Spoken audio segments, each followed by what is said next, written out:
Chapter 577 Small Encounter. The hatred born from 300 years of slavery and oppression was not easy to erase.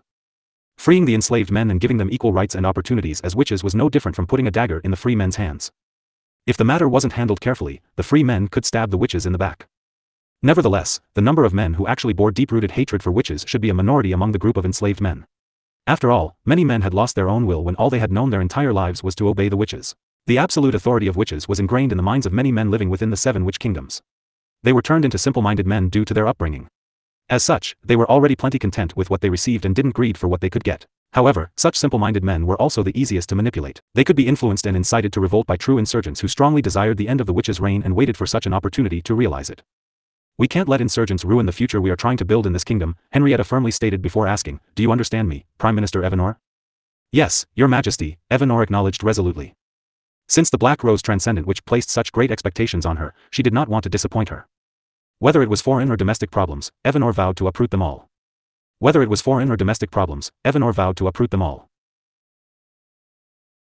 Meanwhile, in another part of Rising Sun District, Vaan stopped by for a visit shortly after he finished spending the night with Solana, Dahlia, and Aliana back in Sun Peak City. The lack of urgent news from the northern parts of the city allowed him to understand nothing big related to Gehenna's Gateway had happened during his absence. Keezy's report, which he received moments after his arrival, also coincided with his conclusion. Since the fluctuations in Gehenna's Gateway had stabilized and no movements had been detected from Gehenna's side, the Black Rose Kingdom was safe for the time being. All there was left to do was Lord Vaan. Before Vaan could leave the area, an 8-year-old, naive-looking boy in somewhat neat clothing rushed up to him after discovering him in a small alley with a passing glance. "You're my idol, Lord Vaan." The boy looked up at Vaan with sparkling eyes of worship as he asked, "What can I do to become like you?" "I have someone I like, but I don't have the courage to confess. However, the person that I like also has a lot of suitors. I'm afraid if I don't confess soon, someone else will take her away." "What should I do?" the boy asked with urgency, worry, and expectations. Although Vaan felt like dealing with such a trivial matter was a waste of time, he also didn't have the heart to turn down a kid who came to him with such high hopes. Perhaps shattering the little boy would turn into a villain if he shattered his hopes and dreams. "If you want to be like me, you have to put in a lot more hard work than anyone else," Vaan coolly said before adding, "However, if it's just confessing to the girl you like, we can deal with it easily. First, we have to understand the kind of girl you like. Second, we have to understand your competitors. Only when we understand these 2 things will we hold the key to victory. So tell me, little brat. Where is the girl you like?" Shortly after Vaan nonchalantly asked, the 8-year-old boy did his best to explain the location since he last saw her. It had only been a few minutes since the little boy last saw the girl he liked. As such, the girl had to be nearby. After using omnisense and locking onto a target that fitted the little boy's description, Vaan grabbed the little boy and relocated with spatial shift. The location was just in the neighboring district beside the Rising Sun District. The two stood on the roof of a building and gazed down at an adorable little girl of a similar age to the little boy being followed by a small group of other snot-nosed brats. Vaan briefly observed the group of kids while explaining to the little boy what he needed to pay attention to. It was clear that the little girl didn't like any of her followers, but she did enjoy the attention. "Alright, listen up, brat. You can't be like those other snot-nosed brats. Don't be a wuss like them. You need to be different from them to stand out. Being the head of that group isn't good enough. You have to set yourself apart from them completely. Also, everyone likes compliments. However, how we act when complimenting people can produce completely different effects. You have to drop the timid look and project yourself as a confident person. Only then will your girl catch some interest in you when you compliment her. Do you understand, brat?" "Why yes, Lord Vaan. But what do I say exactly?" "Anything positive about her. Her looks, her character, her smile, anything. For example, you can tell her, you're beautiful. The key is to be confident and sincere. If you are awkward and timid, it will also make things awkward and weird for her. That's why, be confident and sincere. You already have all the advantages by looking better than those other snot-nosed brats. So, if you can add a confident smile, your sincere compliment will definitely make her heart skip a beat. Do you understand, brat?" "Why yes, Lord Vaan." "Good. Nothing like the present to put what you just learned into practice." "Wait, Lord Vaan. I'm not ready." Vaan patted the little boy's back and sent him straight in front of his crush through spatial shifting. The little boy was caught completely unprepared, but the other children were equally taken aback. At the same time, the little boy's sudden entry also surprised and amazed them. Seeing the girl he liked right in front of him looking back at him full of curiosity, the little boy quickly mustered up his courage. Vaan didn't intend to see how it unfolded. Thus, he prepared to leave and find Henrietta. However, he could still hear the children's conversation in the background. "Stacy, I have something to tell you." "Why yes, Ron. I'm beautiful." Previous chapter. When Vaan heard Ron's compliment from a distance, he almost staggered and slipped off the building's rooftop. Although he had half suspected it, he was still surprised when he heard the little boy's compliment nonetheless. It was a 50-50 chance. But regardless of the two possible directions, either would still make the little boy stand out from his peers. Nevertheless, children always had a way of choosing the less expected and more surprising option. Stacy and the group of little boys behind her were briefly dumbfounded by Ron's bold, narcissistic remark about himself. Even so, Ron's sudden, dashing appearance and determined, passionate gaze caused the little girl's heart to skip a beat from shyness. No boy had made such an impact on her like that before. Regardless of the original intention, Ron succeeded in capturing Stacy's interest. PFT, what was that? Stacy giggled before saying, we are going to play at Grandma Hailey's place. Do you want to join us, Ron? Yeah.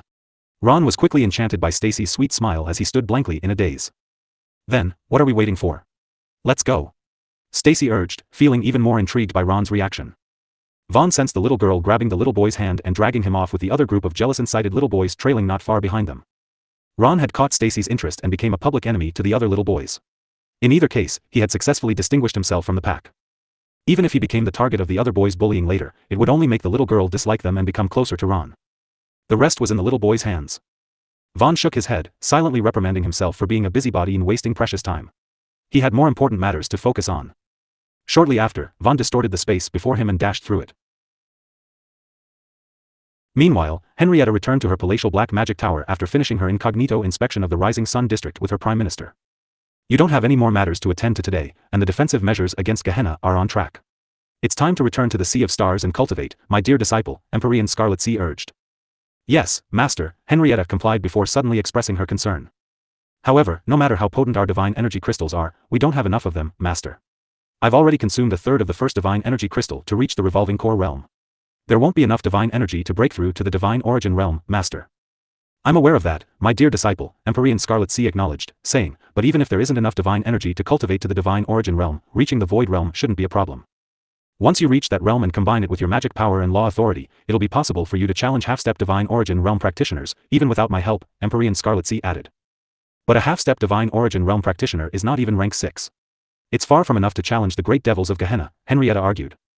You are being too hasty, Henry, Empyrean Scarlet Sea stated with a soft sigh. You have to know that your progress is already very fast. Cultivation is a slow and gradual process. No one can ascend the heavens in a single leap unless they are born with heaven's blessings. I can confidently say your progress is already faster than most people from lower star realms. But, master, you told me lower star realms have limited spirit energy value. There's nothing to boast about when I am cultivating with the higher form of spirit energy. Given such an advantage, my swift progress is to be expected, Henrietta retorted. Ahem, that's right, Empyrean Scarlet Sea admitted awkwardly before saying, anyway, what I'm trying to say is there's no point worrying over the limited resources. It's not too late to worry about it after you actually used up all the divine energy crystals, my dear disciple. We will surely find a way to acquire more cultivation resources in the future. Oh, what do you know?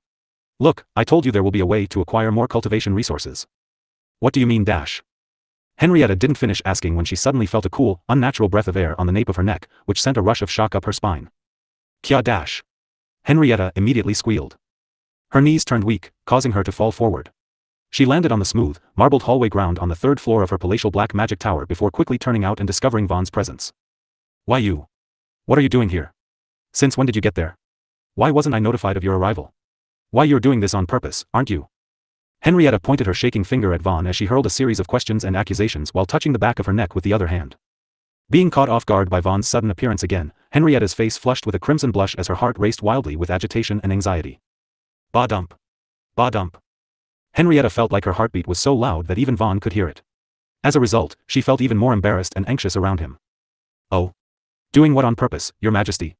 You'll have to state it clearly, Vaan asked, feigning ignorance with a dumb look while ignoring the rest of her questions. He inched closer with his hands linked behind his back, continuing his charade of ignorance with an innocent look. Oh, did I interrupt your conversation with your master? Vaan asked while extending a hand to help her up, seemingly concerned. Nevertheless, Henrietta couldn't be fooled by Vaan's terrible act when he revealed such a mischievous smile, which conflicted with the rest of his facial expressions. Vaan didn't try to hide it at all. He was clearly teasing her. At the same time, there was also no need for Vaan to answer her questions. The truth had become quite obvious with his teasing. Since every witch in Blackthorn City had sworn their allegiance to Vaan with the oath of magic, it was far too simple for him to enter and leave Henrietta's palatial black magic tower without any of her subjects notifying her. Her orders would be overwritten by his. In other words, Vaan had ordered the tower servants to keep silent so he could sneak up on her on purpose and see her embarrassing side. Bam! Arg, damn it. I can't stand these unnatural feelings. Henrietta banged the ground to calm herself forcefully instead of taking Vaan's hand to get up. Her feelings and thoughts were in complete disarray. It wasn't just her body that was naturally drawn to Vaan due to the high fire affinity and compatibility they shared, it was also to mess with her mind, making her think she was attracted to him as well. Even so, Henrietta refused to submit due to such ridiculous reasoning. The person she liked had to be of her choosing, not due to the virgin lust of her teenage body. Henrietta panted with some mental exhaustion due to the mental conflict of feelings between her body and mind. Yes, I was talking about energy cultivation with my master, Henrietta admitted shortly after regaining some calmness due to the pain in her forehead, feeling a little helpless from Vaan targeting her weakness. Even if she didn't want it, she couldn't hate it. In fact, she liked it. Perhaps everything would be easier if she just resigned herself to the flourishing feelings in her heart. However, she still didn't want to. Why did you come here? To see you, of course. Henrietta's body quivered with shyness and delight after hearing Vaan's answer to her question. She felt butterflies in her stomach, making her uneasy. Still, she didn't hate it, she couldn't hate it, nor could she resist it. If someone like Vaan actually pursued her with genuine feelings of affection for her, she felt like she could also fall in love with the person. It seemed distancing herself from love also made her yearn for it. And if someone desired her, it was hard for her to refuse. No man had acted boldly in front of her like Vaan had. As such, it could be why she had little resistance to his advances. However, Henrietta didn't think any other man could stir her emotions like Vaan, even if they were put in his shoes. The more she pondered, the less she was certain about her own feelings. Did she actually yearn for Vaan's love but didn't know what it was or how to deal with it? And if she already had some feelings for him before their first meeting, when did it first sprout in her heart? How did it happen? Was it when she first heard about his theoretical achievements in magic study from Astoria? Was that when his name caught her interest? What about the time she heard about him subjugating the supremacist witches by beating them up with sheer violence? Recalling how Vaan subjugated the supremacist witch faction with sheer violence immediately brought a smile to Henrietta's face again. Even if she only heard it and didn't actually witness it, she could still imagine it. The satisfaction and happiness she felt from it couldn't be expressed. Vaan had done something she had always wanted to do but couldn't. Perhaps that was also what made her fond of him and caused these unfamiliar feelings to sprout in her heart. What a dangerous man he is. At this rate, you'll have your heart taken before your chastity. But, maybe this isn't a bad thing, Empyrean Scarlet Sea, even feeling shocked with her opinion. Despite that, having shared her disciple's body, she knew just how much indignance her disciple had suffered regarding the kingdom and the supremacist witch faction. So why did you want to come and see me, Lord Vaan? Henrietta asked again after recovering her calmness and adapting to Vaan's presence. That's a strange question to ask, Your Majesty, Henrietta, Vaan casually replied with a sly smile before mentioning, didn't you want to marry me and become my dual practice partner? What? Henrietta's mind went blank for a moment before her face turned bright red from surprise and embarrassment, causing her to stagger several steps backward. Why you? How do you know about that? Henrietta pointed her trembling finger at him as she asked in shock. But at the same time, she couldn't look him straight in the eye. Thus, she averted her gaze elsewhere. Once again, you ask something strange, Your Majesty, Vaan replied with a calm smile, suddenly taking bold steps forward. He grabbed the wrist of her extended hand and pulled her into his chest, wrapping his other hand around her waist to prevent her from backing away. Then, he lifted her chin and forced her to look him straight in the eyes. His sudden actions took Henrietta by surprise and made her unable to think. But once she processed the situation that she was in, her blood pressure immediately shot through the roof. The steep rise made her face incredibly hot. At the same time, the rising heat and manly scent of Vaan's body made her mind fuzzy. I am not ready. Henrietta replied timidly with a small voice, like she didn't want to be seen or noticed. Even then, she was still being evasive, with her gaze focusing elsewhere. But not being ready means you don't refuse, huh? Vaan grinned before mentioning, although Gehenna's gateway has stabilized, we don't know how the 7 great devils act due to this incident. We should make use of the time we have to strengthen ourselves as much as possible to prepare for the inevitable war in the future. Why don't we start by becoming familiar with our dual practice? Vaan suggested shortly after. However, without waiting for Henrietta's reply, he forcefully stole a kiss from her. After all, Henrietta appeared evasive, but she had not put any strength in trying to resist or break free from his hold. And given her present mental condition, he would have to wait a long time before she was finally mentally prepared. As such, Vaan decided to take a more proactive and forceful approach to speed up the process. When Vaan sealed Henrietta's soft, black-stained lips with his, Henrietta's entire body stiffened with tenseness. In an instant, Vaan could see through her inexperience. Although he had already learned and determined Henrietta never had an intimate relationship with any man, he wasn't completely sure until they kissed, or rather, he forced a kiss on her. Nevertheless, the intimate contact of their lips didn't just tell Vaan about Henrietta's inexperience and innocence, the connection also allowed him to vaguely see through her heart and understand the life she had lived until now. Unexpectedly, behind the greatness of the Black Rose transcendent witch, which instilled fear and respect in countless people across the 7 witch kingdoms and beyond, hid a small girl who had only lived according to other people's expectations. She didn't get the choice to live her life the way she wanted. Burdened with heaven-blessed innate talent, Henrietta was chosen by Empyrean Scarlet Sea and became her disciple. Her swift rise to power made her an object of hope and expectations during a time of turmoil. Without hearing what she wanted for herself, she was forced to lead a nation of people who selfishly pinned all their hopes and responsibilities on her. Vaan's original impression of Henrietta prior to their actual meeting was, in fact, terrible. After all, the supremacist witch faction exerted great influence over the kingdom and was practically given free rein. The supremacist witch faction enslaved men with terrible treatment and committed all kinds of atrocities as they pleased under the protection of their ruler's name. As such, Henrietta, as the ruler who had allowed the supremacist witch faction to act so rampantly in the kingdom, was naturally assumed to be of the same character as the members of the supremacist witch faction. However, Vaan only understood Henrietta was completely different from what he had previously imagined after they actually met and interacted. At the same time, he could only imagine what she had to put up with. Henrietta would have suffered less if she had been more selfish and decisive. Even so, the blame couldn't be put on her for the kingdom developing into such a state. In fact, he should be blaming Empyrean Scarlet Sea, the one who turned a blind eye to everything. Even Vaan couldn't be sure what Empyrean Scarlet Sea was thinking for allowing the supremacist witch faction to run rampant in the kingdom and treat men like animals. After all, given her age and wisdom, Empyrean Scarlet Sea should have been aware the supremacist witch faction was a tumor detrimental to the kingdom's growth and development. Did she allow the supremacist witch faction to suppress men and destroy their self-esteem so the kingdom couldn't produce any excellent, daring men who could sway her disciples' heart? Was it all done to keep Henrietta out of love? Although Vaan didn't know what exactly Empyrean Scarlet Sea had experienced in her life to be against love, he guessed she would have stood between him and Henrietta if not for their bodies' high compatibility for dual practice. It might have seemed like Vaan pondered for a while, but it all happened in a short instant. Nevertheless, shortly after Vaan forced his kiss on Henrietta and stole her breath away, her body suddenly went limp in his arms. She had overheated and fainted. The stimulation of her first kiss with the person she couldn't be calm around was too much for her poor maiden heart to bear. Vaan held Henrietta in his arms and shifted a few strands of hair out of the way with one hand for a better view of her sleeping face. While looking at Henrietta's vulnerable yet flawless, cute face, he fell into a trance as his mind wandered off. He didn't know what kind of heaven-blessed innate talent Henrietta had, but he speculated it was an extremely rare and powerful soul constitution if she could share her body with a mighty existence like Empyrean Scarlet Sea. Between her soul constitution and mine, which is more powerful? Vaan briefly wondered before shaking his head wryly. He didn't even know what kind of soul constitution Henrietta possessed, so there was no point in comparing their innate talents. Even so, he was still confident his soul constitution was one of a kind. After all, despite possessing the heaven-swallowing physique, besides granting a heaven-swallowing space, the rest of the benefits were related to the soul. As such, Vaan wouldn't be surprised if he possessed a peerless spatial attribute soul constitution that couldn't be graded and determined by the system. It was also possible that such a spatial attribute soul constitution was responsible for giving his body the heaven-swallowing physique. It would make more sense if he thought like that. After all, Vaan had already experienced the flaws and imperfections of the witch hunter system on multiple occasions. It wasn't omnipotent and all-knowing. For a long time, he had doubted why the system didn't display his elemental affinity to space even though he had a spatial bloodline and comprehended the spatial law. There was only one reason why the system failed to display his spatial affinity: it couldn't be calculated. But why couldn't it be calculated? There were a number of possible reasons that Vaan could think of for it. It could be that his spatial affinity was unstable and constantly fluctuating. In that case, his spatial affinity wouldn't have a fixed value and thus resulted in failing to display.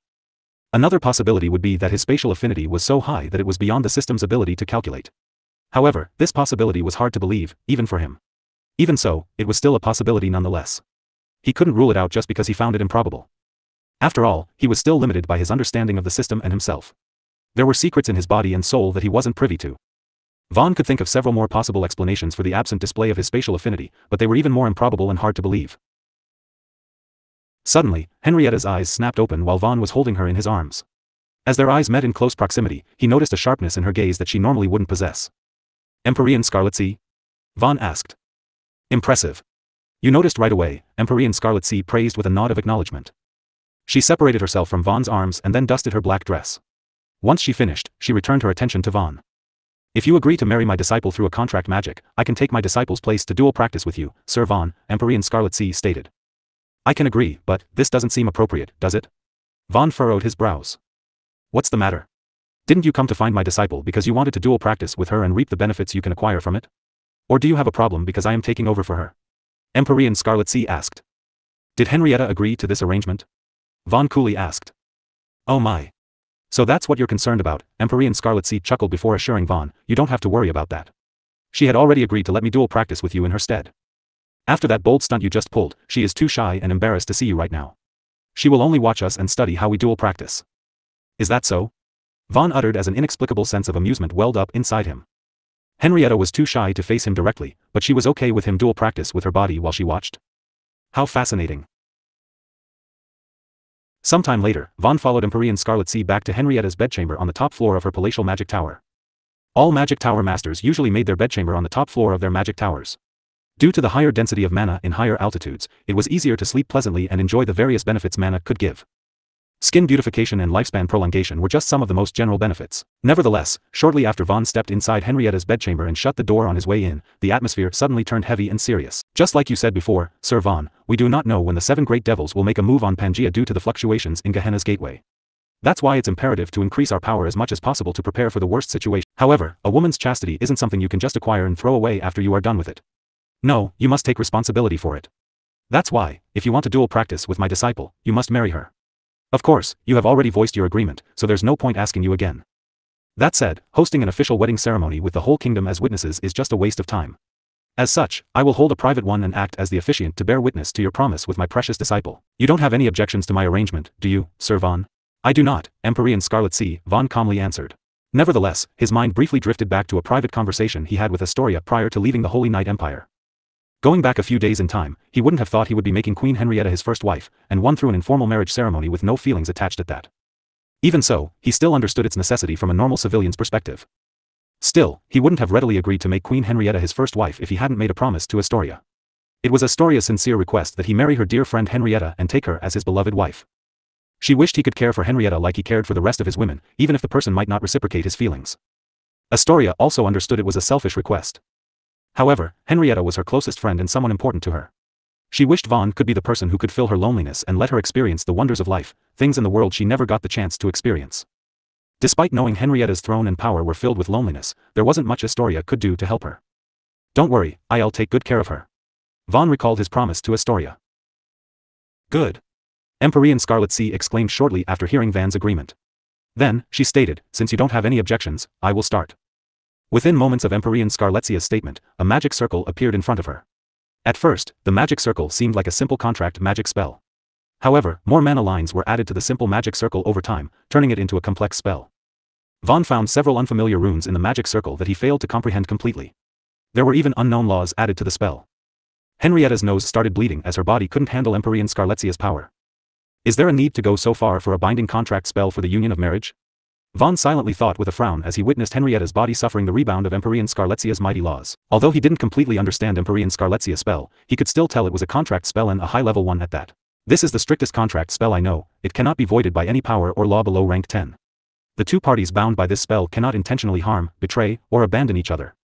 Even if one's flesh is destroyed and soul perished, their fate to each other will still be bound together, allowing the two parties to find their way back to each other. There's no penalty for breaking this contract because you won't be able to act on any ill or dishonest thoughts that go against the contract once you agree to it. On the other hand, if you honor the contract, there may be unexpected blessings, I see. So, it's like a hayas, Vaan commented thoughtfully while studying the complex magic circle. The longer he studied Empyrean Scarlet Sea's complex magic circle, the more he understood the intricacy of her contract spell. It was just as Empyrean Scarlet Sea explained, her contract spell would compel the involved parties to honor their agreement when they try to break it. Although it seemed like a shackle, Vaan didn't find it disadvantageous. After all, it implied that once he entered the contract with Henrietta, she would also become his closest ally. Even if she hated him, she could never hurt or wrong him. The bond he shared with Henrietta through this contract would become even firmer than his bond with Astoria, regardless of how they change in the future. It's exactly like a hayas, Empyrean Scarlet Sea calmly admitted before saying, since you understand how it works, I will now officiate the ceremony between you and my disciple.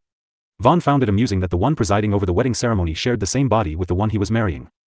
They didn't really need the ceremony as long as they acknowledged each other as husband and wife. Nevertheless, Vaan signaled Empyrean Scarlet Sea to continue with a simple hand gesture. Do you, Vaan Rafna, take my disciple, Henrietta Rosegarden, to be your wedded wife? To share the good and bad times together, to care for, never betray, and never harm one another? Empyrean Scarlet Sea asked, setting the terms of the contract spell. If you agree, place your hand on the magic circle with a drop of your blood. Vaan raised an eyebrow when Empyrean Scarlet Sea skipped the exchange of vows in the marriage ceremony process. But then again, it was a marriage out of convenience instead of love. Thus, he could understand why Empyrean Scarlet Sea would skip it. But at the same time, it also seemed like Empyrean Scarlet Sea wasn't familiar with the traditional marriage ceremonies of mortals. Rather, she appeared to be officiating the ceremony according to her own way. Is Henrietta watching all of this? Vaan asked. She is, Empyrean Scarlet Sea nodded, explaining, our 6 senses are shared in this body. She hears and sees you perfectly, even if I am the one currently in control. She is feeling shy again, if I might add. Is that right? Vaan uttered casually. Suddenly, he took a step forward and held Empyrean Scarlet Sea's hands, prompting their eyes to meet. However, he didn't shy away and looked into her eyes directly, as if he was trying to see through Henrietta instead of Empyrean Scarlet Sea. What are you doing? Vaan's actions naturally took aback Empyrean Scarlet Sea. However, Vaan didn't answer Empyrean Scarlet Sea's question. He continued holding her hands and gazing into her eyes with solemnity. I, Vaan Rafna, take you, Henrietta Rosegarden, to be my wedded wife. I promise to stand by your side through good and bad times, for richer or poorer, in sickness and in health. I vow to love you, care for you, and celebrate you from this day until my last. If you find yourself in the abyss of darkness, I promise to be the light at the other side of the tunnel waiting to pull you out. Even if you find the whole world against you one day, I will be by your side in the face of this adversary. So, my answer to your previous question, Empyrean Scarlet Sea, is I do, Vaan stated decisively, biting his right thumb until it bled before pressing his hand against the floating magic circle. Both Henrietta and Empyrean Scarlet Sea appeared rooted on the spot as the body's heart skipped a beat, surprised by Vaan's vow. However, it was unclear whether it was Henrietta's heart or Empyrean Scarlet Sea's that did. Nevertheless, although Vaan's vow wouldn't have any contract power, the manner in which he spouted those words seemed like he was completely serious. As such, both Henrietta and Empyrean Scarlet Sea were moved by them. This fella. He doesn't even know the weight behind his words. Empyrean Scarlet Sea thought to herself with amusement. Since her disciple was born with the seven-petal void soul, she was bound to be targeted by mighty beings if her secret ever got out. After all, the seven-petal void soul was incredibly powerful and rare, not to mention it could be inherited. A peerless genius with the seven-petal void soul was once born in the divine realm. The spread of the news caused an absolute bloodbath between divine beings throughout the divine realm. In the end, the peerless genius died tragically after a true god refined her seven-petal void soul. In other words, the seven-petal void soul was special enough to even tempt undying existences in the true divinity realm. Empyrean Scarlet Sea wondered whether Vaan would still stand true to his words if he knew about it. Meanwhile, Henrietta gazed at Vaan's figure through the windows of her eyes with a sense of doubt and softness. They had only met a few times and spoken very little. She couldn't even hold a proper conversation with him without acting out. She wasn't the most beautiful nor the most elegant. In fact, she was weird and awkward. As such, she couldn't understand why Vaan was willing to go so far for her. However, she wanted to believe in them even if they were lies. She also longed to be loved by someone with this kind of intensity. Henrietta was suddenly reminded of her loneliness and solitude. She was also a curious creature. Seeing countless couples walking down the streets of the capital, hand in hand, and acting lovey-dovey throughout the years, even she would feel curious and wish to experience the relationship between man and woman for herself. However, she had to suppress her feelings and curiosity due to her master's strict words regarding the disadvantages of love. Now that her master allowed her to marry a man and even perform dual practice with the person, could she be a little more selfish? Perhaps if she was with Vaan, she could experience and understand the true meaning of love. Ahem. Empyrean Scarlet Sea coughed, having recovered from her surprise before resuming her officiating the ceremony. Do you, Henrietta Rosegarden, take this man, Vaan Rafna, to be your wedded husband? To share the good and bad times together, to care for, never betray, and never harm one another? Empyrean Scarlet Sea asked her disciple aloud, adding the terms to the contract spell. It was identical to Vaan's, equally binding, with no single party holding any advantages over the other. It was a far contract. Master can only help you up until this point. You have to complete the ceremony and spell on your own, Empyrean Scarlet Sea said to her disciple. Shortly after, Empyrean Scarlet Sea's grand aura disappeared through Henrietta's body as the latter regained control. Surprisingly, Henrietta didn't shy away from Vaan. Despite the nervousness in her heart, she glanced up and met Vaan's eyes with steely determination. I do, Henrietta answered. Following her answer, she bit her thumb until it bled before pressing her hand on the other half of the magic circle. In that instant, the blood essences from the two parties were sucked into the magic circle, merging together in the middle. The magic circle's glowing blue light intensified before turning crimson red. Afterward, the magic circle split into two halves, each disappearing into their respective hands. It left behind a runic mark of two interlocking rings on each of their palms. Some heat could be felt from the runic marks with a subtle tugging force, pointing them in a particular direction. Vaan and Henrietta both followed their guided direction before their eyes met. The runic marks allowed them to sense each other's location. From that day forward, they were bound to each other as husband and wife by the spell. Henrietta and Vaan's gaze met for a short moment before Henrietta found herself staring at Vaan's handsome absent-mindedly. A few moments later, her mind snapped back, and her heart palpitated nervously. She immediately averted her gaze, blushing shyly. My master told me this contract spell was commonly used to signify the union of two people in the divine realm. This runic mark is a symbol of their promise to spend a lifetime together. It's not always used for marriage, but it is still commonly used for it among divine practitioners. Apparently, this contract spell was developed by a divine dominator, who had experienced the heartbreak of betrayal by her loved one. The divine dominator poured her heart and soul into perfecting this spell to ensure one significant other would never turn their back on them and stab them from behind. Ultimately, the divine dominator comprehended a great law through this ordeal and made a breakthrough to the true divinity realm, becoming the goddess of promise. When the goddess of promise casts the spell, no one beneath a rank 11 true god can break it. Can you guess what the spell's name is? Henrietta asked shortly after explaining the history behind the contract spell, squeezing her chest with one hand as if to calm her palpitating heartbeat. Vaan hummed with a slight smile, shortening the small distance between them with a step before holding his newly wedded wife by the waist and pulling her into his embrace. With Henrietta's heart leaning against Vaan's chest, his calm, beating heart was meant to soothe her uneasiness by allowing her heart to match his steady rhythm. But instead, her heart rate increased along with her brightening shy blush. Is it the forget-me-not spell? Vaan casually guessed, not taking the question seriously. After all, he had limited information and had no way of knowing the name. However, to his surprise, Henrietta suddenly pushed her hands against his chest, drawing distance between them to look up at him with astonishment. How did you know? Henrietta asked with amazement. No matter how wise Vaan was, the probability of him knowing the name of the contract spell from her master's divine realm was almost non-existent, given the limited knowledge she provided. Lucky guess? Vaan replied with interest, having not anticipated such a coincidence. But after a moment, his gaze flickered with doubt as he thought to himself whether it was truly a coincidence that he could guess the name correctly in one go. There had been more and more bizarre and unexplainable incidents happening to and around him.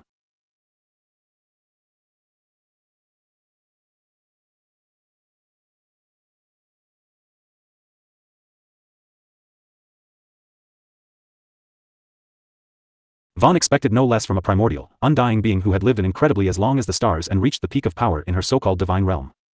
Nevertheless, he could only shake his head and put those matters aside, focusing on the important task at hand.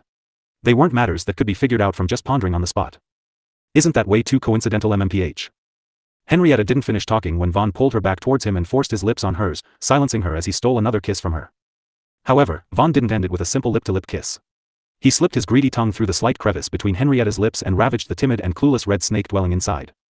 In that instant, several bolts of electrifying shock ran through Henrietta's body, leaving behind multiple tingling points. The pleasant sensation quickly enamored her. When their lips separated, a dreamy look could be found on Henrietta's face. She was still savoring the wondrous feeling of a real kiss. However, Vaan's following suggestion immediately brought her back to reality. Shall we dual practice? Aye. The faint blush on Henrietta's cheeks suddenly turned bright red. Her heart started pounding with anxiety, and her body temperature swiftly rose. She made several attempts to meet Vaan's eyes but averted her gaze each time. At that same time, her heart would pound harder with greater anxiety, nervousness, and shyness. Damn it! Henrietta cussed while clutching her chest. Poof!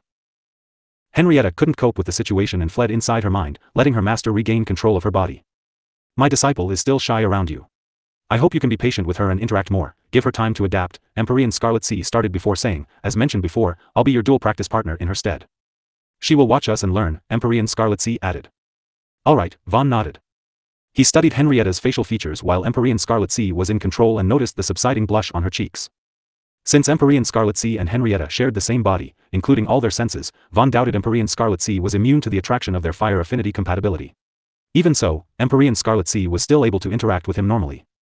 From this fact alone, it was clear that Empyrean Scarletzia's mental fortitude was powerful enough to resist the body's carnal desires. Nevertheless, Vaan didn't believe that he couldn't break her calmness with the heavenly massage. After all, the heavenly massage could be said to be a technique that transcended everything he had learned on his life journey so far.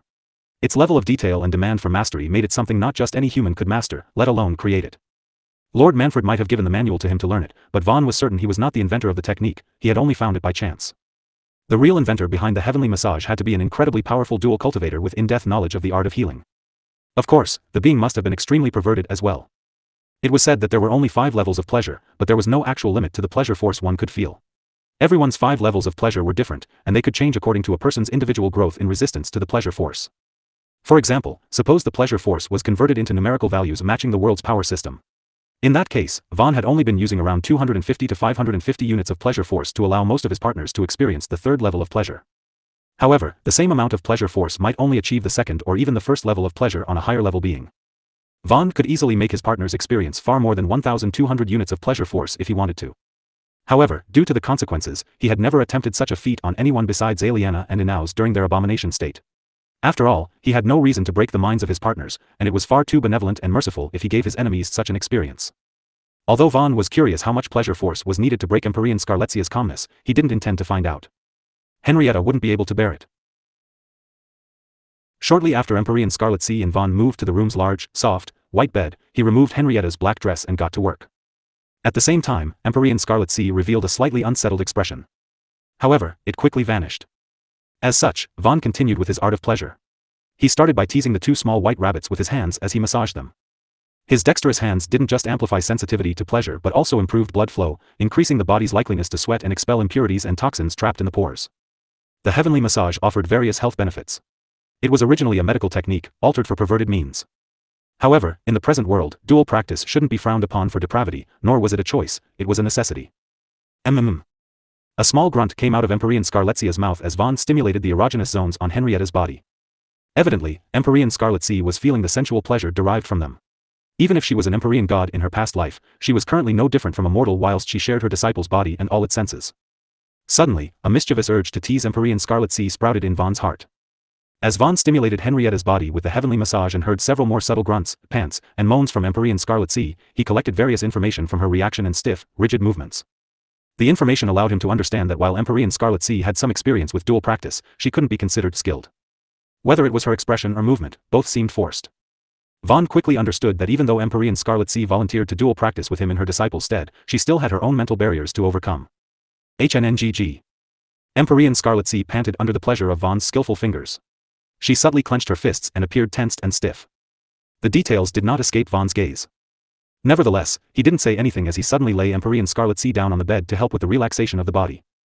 Afterward, he resumed his single-man work like he was working back at the earthly pleasure manner. He took it slow and steady with his heavenly massage to ease his dual practice partner into the mood. Even if the mind was saying no, the body. Previous chapter. Next.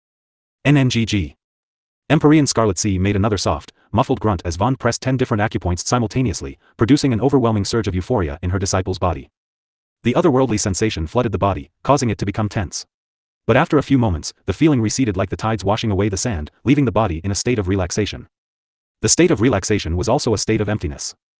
After the pores in the body were stimulated, opened, and then relaxed, the surrounding mana flowed inside like water from the opening of the floodgates. The opened pores produced a suction force, drawing in the mana.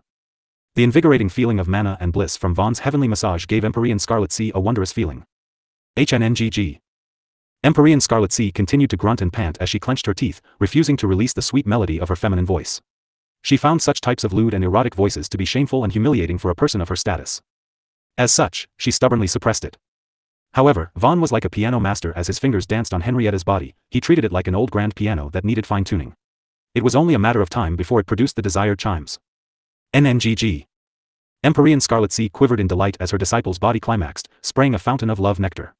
She rested one arm over her eyes to cover them as she couldn't bear to see the shameful display of her disciple's body. Even though it wasn't her body, she was the one in control. Thus, it was not much different from being her body. Hyuk. Ang. While Empyrean Scarletzi was relaxing in recovery from the body's climax, Vaan's naughty fingers targeted her love cave, taking her by surprise. As a result, Empyrean Scarletzi finally produced a soft, sweet, and captivating moan for Vaan to hear. That's a lovely voice, Empyrean Scarletzi. I don't know why you would try to suppress it, Vaan casually commented despite knowing the answer. You are only making this less enjoyable for yourself by holding it back. Are you mocking me, Sir Vaan? Empyrean Scarletzi flashed a cold glare at Vaan. Mocking you? Not at all, Vaan calmly shook his head and said, there's nothing shameful about this. This. You're only making this difficult for yourself by believing it is, Empyrean Scarletzi. Surrender yourself to pleasure, and a world of bliss awaits. How can you let Henrietta reap the maximum benefits of dual practice if you are not giving it your all? There's no one else here. So, there's no need to hold back your voice. The mind does not need to suffer while the body enjoys, Vaan added. Empyrean Scarletzi volunteered for dual practice out of necessity and guilt and not out of complete willingness. As such, their dual practice until this point had seemed strained and forced. Given his skills and experience, there was no need to go through such a dual practice session. It should be natural and harmonious. Empyrean Scarletzi bit her lips as she reflected on Vaan's words. She knew he was right. It was time to let go of her pride as an Empyrean god. She was no longer the same as she was at her peak, just a pathetic remnant soul without a physical body abandoned by time. Her peers were no longer around. There really was no need for her to cling to the pride of her past achievements. More importantly, her disciple was her second chance to start anew. Thus, she should forget the past and focus on the present. Still, Empyrean Scarletzi was surprised that Vaan had seen through her guilt. She was aware that she had not been a good teacher. She projected her experience and expectations onto her disciple without trying to understand what her disciple truly wanted to do with her life for countless years. Her strictness had deprived her disciple of many things. In the process of trying to raise an excellent disciple who could surpass her achievements but also avoid the difficulties she had experienced, she was molding a doll after her perfect image instead. Her role as a teacher should only be to teach, not enforce. Her disciple should still have the freedom to make choices based on what she learned. Empyrean Scarletzi only understood that now. She had lived such a long life, but there was still no end to learning, even she could make mistakes. Perhaps peak-stage Empyrean gods couldn't advance to a higher realm because they had forgotten or abandoned something fundamentally important from when they were once mortals like everyone else. You're right, Sir Vaan. Some things weighed down on my mind, but my thoughts are clear now. Let us continue. Shortly after Empyrean Scarlet Sea said that, she proactively removed Vaan's clothes to comfort him, albeit with trembling hands. Evidently, she still had some aversion, but she was trying. Once both parties were completely bare, they comforted each other with their bodies' warmth and contact. Vaan could see that while Empyrean Scarlet Sea understood dual practice, she wasn't skilled in it. Perhaps her skills had dwindled over the long years of inactivity, or she simply didn't engage in such practice frequently enough during her lifetime in the divine realm. Of the two, the latter seemed more likely. Ang! Empyrean Scarlet Sea let out a melodious moan as Vaan teased her white rabbits and love cave simultaneously with his mouth and hands. That was a nice sound just now, Vaan grinned. If you tease me, I will punish you, Empyrean Scarlet Sea warned, but there was no threatening connotation behind her words. Meanwhile, Henrietta continued watching her master and Vaan become more immersed in dual practice. Everything her master felt, she also felt. However, she couldn't help but feel a sense of solitude as a spectator watching from the sideline. She shared her senses with her master, but the one dual practicing with Vaan was her master, not her.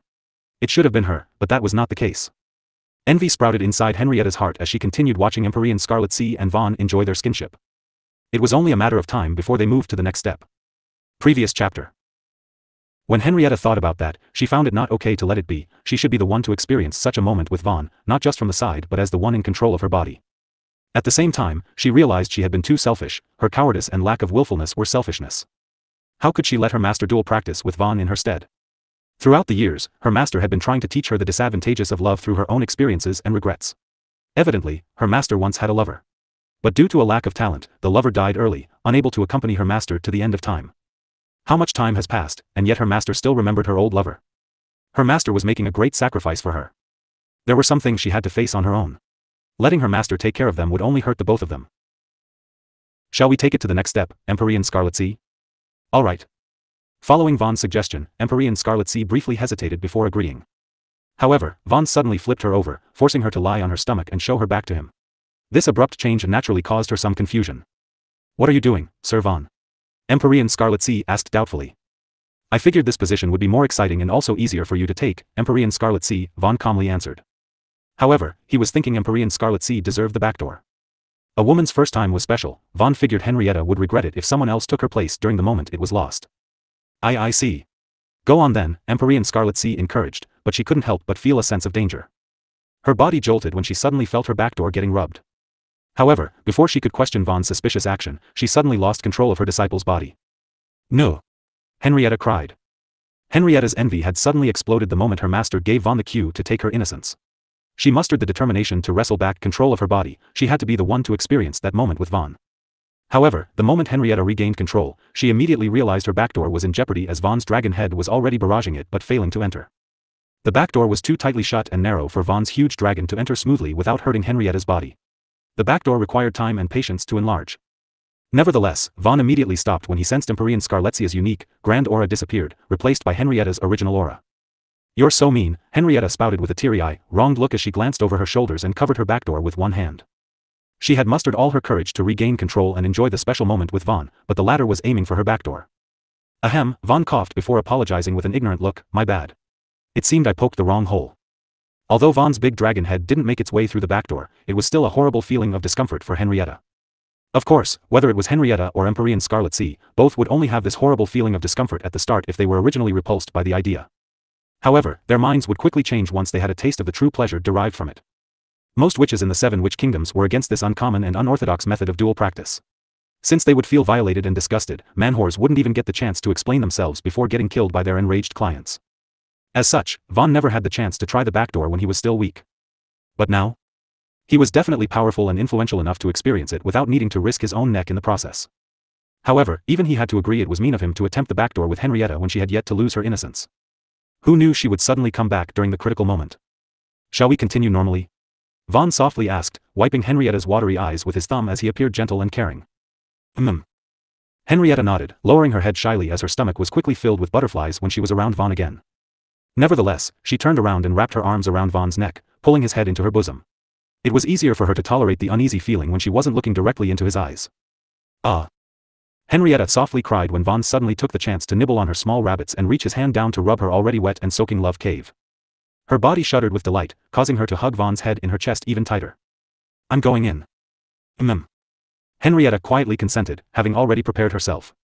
Even so, a rising sense of nervousness, fear, and anticipation still welled up inside her heart.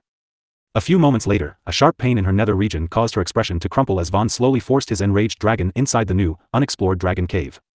Due to Vaan's oversized rod and Henrietta's slightly less developed body, the latter was forced to experience a greater deal of pain from something tearing inside her. Even so, she didn't want to give up after coming so far. Her nails pressed into Vaan's skin, and her whole body tensed as she endured Vaan entering deeper and deeper inside her. Ah! Eventually, a startling cry of pain and joy resounded within the bedchamber, signifying the completion of Henrietta's union with Vaan and her graduation from maidenhood. Henrietta thought the overall process of dual practice would be painful throughout.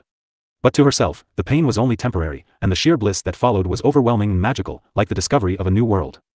It was like standing at the edge of an abyss with nerve-wracking fear of the unknown. One wouldn't know what was on the other side until one took the first leap. Following the continuation of Vaan and Henrietta's dual practice, filled with passionate joy and exhilarating excitement, a blue beam of concentrated mana descended from the sky. It landed on Henrietta's palatial black magic tower and covered it in overflowing mana. The unprecedented event attracted all eyes, near and afar, wherever the beam of blue light could be seen. At the northwesternmost border of the Great Rathalos Empire, a grand rift existed, splitting the lands of the Great Rathalos Empire from the Raging Tempest Kingdom, one of the 7 Witch Kingdoms of the north. The Grand Rift wasn't naturally formed but created by the early conflicts between the 7 Witch Kingdoms and the Great Rathalos Empire after the Holy War against Gehenna ended. After all, the vast land of the 7 Witch Kingdoms used to be an undeveloped wilderness divided by countless minor feudal lords prior to Gehenna's appearance. In the original history of Pangaea, many countries had sent troops to join the war efforts to put a stop to Gehenna's invasion. Many witches had sacrificed themselves in the Holy War, but even more so for men. After the end of the Holy War, the witches did not return to their home countries. They stayed in the north, formed the 7 kingdoms of witches on the underdeveloped northern lands, and declared their independence from the rest of Pangaea. Naturally, such an act was no different from defection and betrayal. That was the beginning of the bad relationship between the 7 Witch Kingdoms and the other countries on Pangaea. Several countries had sent punitive forces to bring back their runaways on multiple occasions, and the Great Rathalos Empire was no exception. The repeated conflicts created the Grand Rift of today and definitively divided the territories of the Raging Tempest Kingdom and the Great Rathalos Empire from each other. As a result, the Great Rathalos Empire and the other southern countries eventually gave up pursuing their runaways. Although they never verbally acknowledged the 7 Witch Kingdoms' independence, their silence and lack of actions thereafter were no different from one. Since their last contact, the Grand Rift, which was later called the Great Divide, had grown incomparably wide and deep that no one had attempted to cross it in the past 250 years nor knew what lay at the bottom of its depths. Dust clouds and storms obscured its depths during the day, and darkness hid it at night. Nevertheless, if there was one thing everyone in the region certainly knew, it was that a fair number of witches and men were buried down there. On the southern edge of the Great Divide, a sturdy outpost of metal stood erected to observe and guard against the northern Witch Kingdoms. The Great Divide might have separated the territories, but it was also a great cover for the daring who wished to cross and infiltrate the other side. Iron Dust Fortress was the name of the outpost.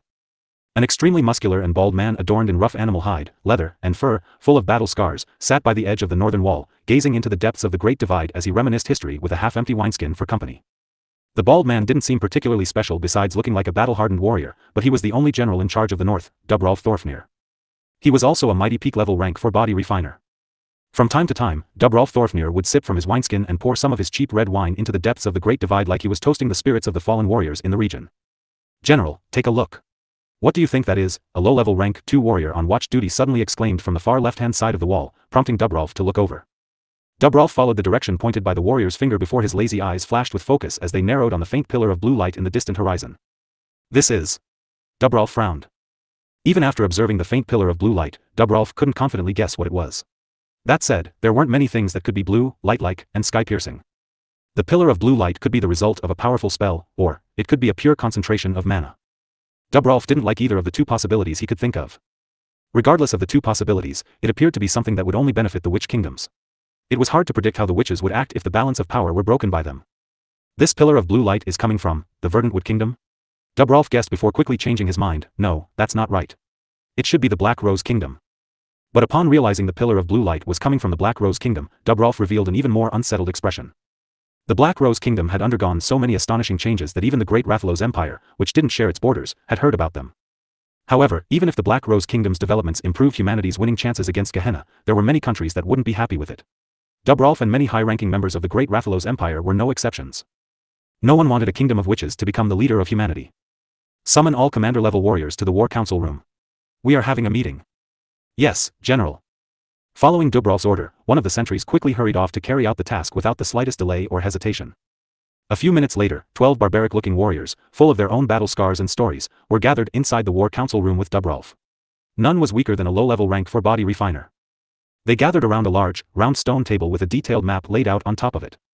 However, the map didn't possess the subject of interest for their gathering, it only contained details of the Great Divide, the Great Rathalos Empire's northwestern borders, and the Raging Tempest Kingdom's southern borders.